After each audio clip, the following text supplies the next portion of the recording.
We believe that the next big worry is going to be recession.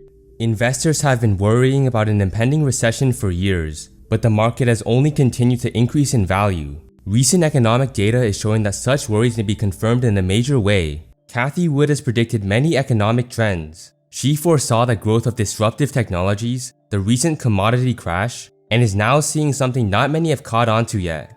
Cathie is now seeing a trend that will cause many investors to start to panic and may even lead to a recession. This video will explain exactly what those indicators are and what serious risks are ahead.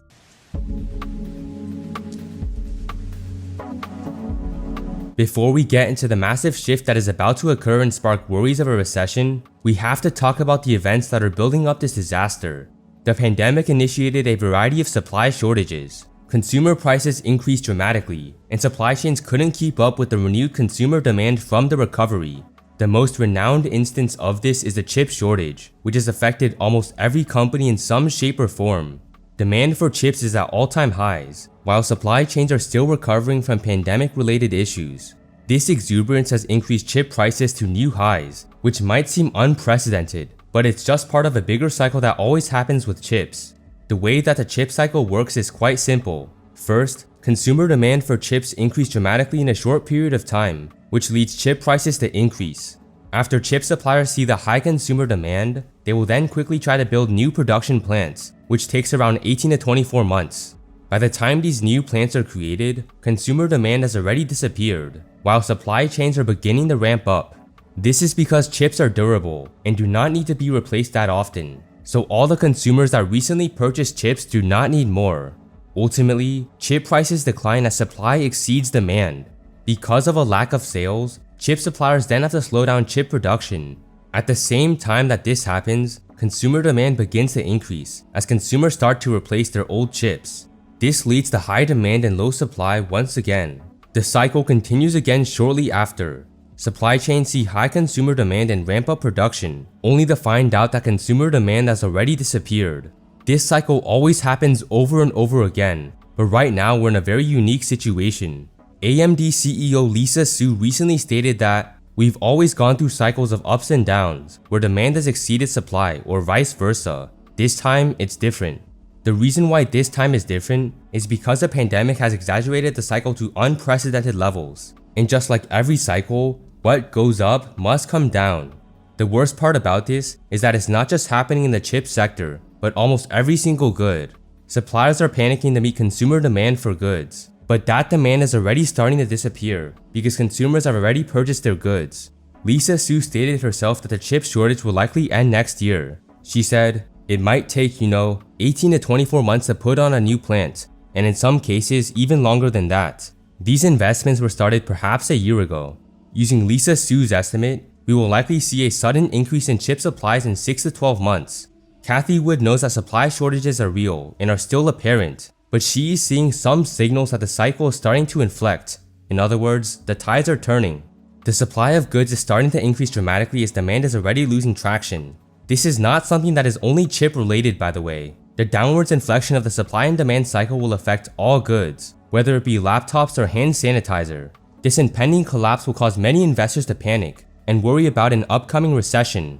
Cathie doesn't think that a recession will actually happen, but knows that investors will begin to expect one. The events that she is foreseeing will likely cause an upcoming correction rather than a recession, so don't expect a 90% crash or anything to that degree. The market correction will also be dragged down by an overall consumer shift, which we'll talk about soon. We believe that the next big worry is going to be recession. We don't necessarily believe there will be one, but if we're right on what's going on out there and inventories are starting to build up, we've been saying for some time that the inventories in the system are much higher than I think most people appreciate. But where are they if they're not in the auto dealer lots? Well, they're in our garages and in our driveways. And everyone knows the familiar story of stocking up on paper goods. We're not going to have to buy them for quite some time. So, a lot of inventories are in households. We are talking about supply chain bottlenecks, and we believe that they will be sorted out as the economy slows down and inventory accumulation in the home begins to slow down as well. So we've said for quite a while, and we still believe this, that the risk, we believe, to the global economy in the years ahead is not inflation, it is deflation. And you can tell from the car example, what's going on here? Oil prices go up, and there are a couple of reasons demand for oil could go down. First of all, we've all learned how to work from home, so no need to commute for that reason. We've learned to shop online more and more. No need to commute for that reason. This is not like the 70s when we were hostage to OPEC. We know that we are near the top of the cycle for durable and non-durable goods, but overall consumer spending is not going to just suddenly drop off as a whole. That brings us to the last factor, which is that consumers are starting to spend more money on services, such as eating at restaurants or traveling. These businesses are deemed as recovery stocks because their sales are recovering. As this is happening, consumer spending on goods is decreasing. This is not a correction that impacts all businesses, but rather cyclical deflation specifically for goods and not services.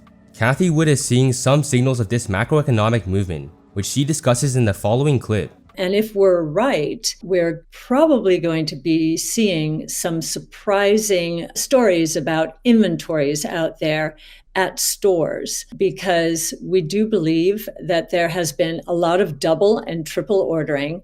And now that the consumer is shifting away from goods at the margin to services for obvious reasons, we're vaccinated, we're out and about now, there will be too much inventory, we believe, on the shelves. We're beginning to get some rumblings of this week. Kohl's and Bed Bath and Beyond were hit hard.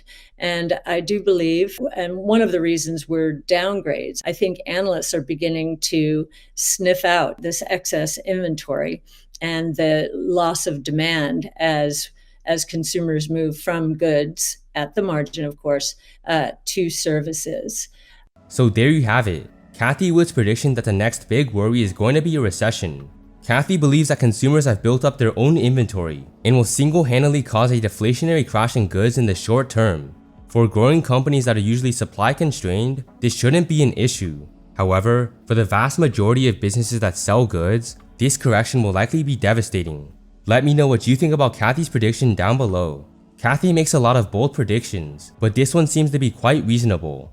If you enjoyed this video, please hit the like button and subscribe, and I'll see you in the next one.